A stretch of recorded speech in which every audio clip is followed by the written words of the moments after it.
বহিৰাজ্যৰ পৰা ঘৰলৈ উভতি অহা অৱস্থাত চৰাইদেউ জিলাৰ সীমান্তৱৰ্তী চৰাইপুঙৰ যুৱকৰ মৃত্যু তীব্ৰ প্ৰতিক্ৰিয়া বহিৰাজ্যৰ পৰা ঘৰলৈ বুলি উভতাৰ অৱস্থাতে মৃত্যু হয় চৰাইদেউ জিলাৰ ২ নং চৰাইপুং গাঁৱৰ সুৰেশ লিম্বু নামৰ ৩৫ বছৰীয়া যুৱকজনৰ ৪ বন্ধুৰ সৈতে ৰেলেৰে আহি গুৱাহাটী পোৱা বুলি ফোনযোগে অৱগত কৰিছিল পত্নীক কিন্তু কিছু সময়ৰ পাছতে পুনৰ ফোন কৰি ফোনটো কোনোবাই কাঢ়ি লোৱা বুলি জনায় আৰু যোগাযোগ বিচ্ছিন্ন হৈ পৰে দুপৰীয়া প্ৰায় ১ বজাত হঠাৎ সুৰেশ লিম্বুৰ মৃতদেহ গুৱাহাটী ৰেলৱে ষ্টেচনত উদ্ধাৰ হোৱা বুলি পৰিয়ালক চৰাইপুং আৰক্ষীয়ে অৱগত কৰে কি অৱস্থাত লোকজনৰ মৃত্যু হ'ল সেই কথা এই পৰ্যন্ত পৰিয়াল অজ্ঞাত যদিও কোনো লোকে হত্যা কৰাৰ সন্দেহ প্ৰকাশ কৰিছে অতি দৰিদ্ৰ পৰিয়ালৰ যুৱকজনে পেটৰ তাৰণাত বহিৰাজ্যত কৰ্মৰ সন্ধানত গৈছিল যুৱকজনৰ মৃত্যুৰ খবৰে সমগ্ৰ অঞ্চলতে এতিয়া শোকৰ ছাঁ পৰিছে আজি আহিছিলে আজি গুৱাহাটী পাইছিলে তাৰপিছত ৰাতিপুৱা ল'ৰাৰ লগত কথা পাতিলে ছোৱালীৰ লগত কথা পাতিলে কিমান সময়ত ৮টামান বজাত ফোন কৰিছিলে মই আহি পাইছো বুলি কৈছে 4জন লগৰ আছে বুলি ক'লে তাৰপিছত আকৌ কথা নাপাতিলে ফোন লৈ গ'ল বুলি ক'লে কিবা কাজিয়া চাজিয়া হৈছিলে বুলি কৈছিলে নাই কাজিয়া চাজিয়া একো নাই ফোন লৈ গ'ল খালি ইমানটোৱে ক'লে আৰু একো নক'লে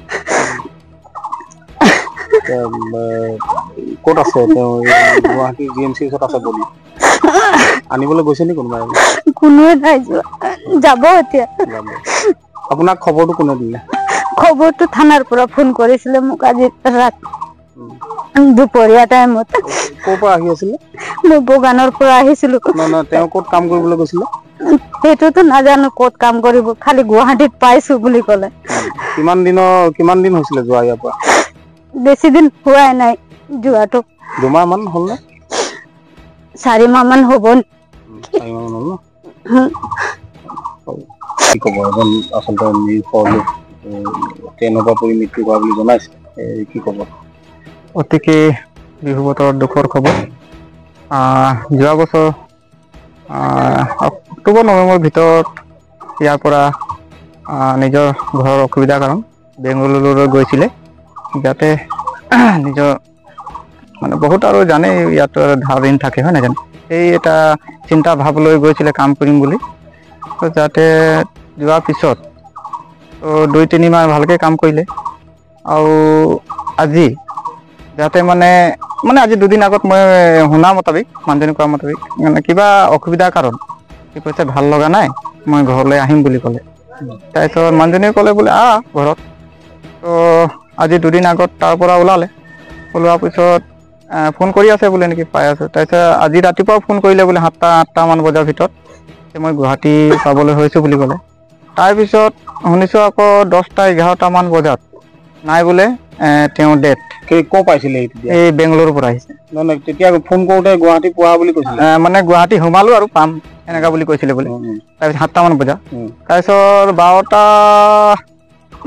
এটাৰ ভিতৰত শুনিছোঁ নাই বোলে মানুহজন ডেথ হৈ গ'ল নহয় কিবা ফোন চোন কাঢ়ি লোৱা বুলি কৈছে মানে কাজিয়া চাজিয়া হৈছিলে মোৰ ডাউট মানে শুনা মতে সেইটোৱে লাগি আছে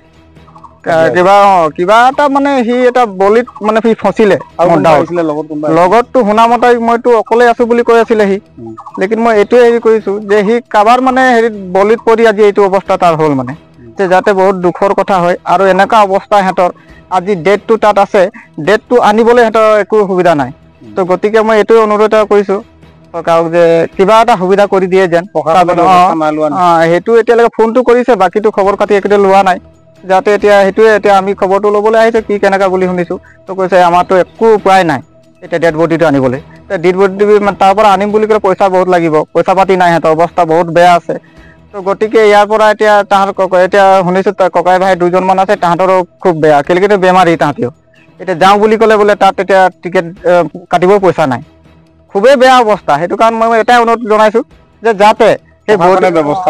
প্ৰশাসনে ভাল এটা ব্যৱস্থা এটা কৰি দিয়ে ডেড বডিটো জানে সেইটো ঘৰত পোৱাই দিবলৈ মই বিশেষকৈ অনুৰোধ জনাইছোঁ প্ৰশাসনক সেই সুবিধাটো কৰি দিয়ে যেন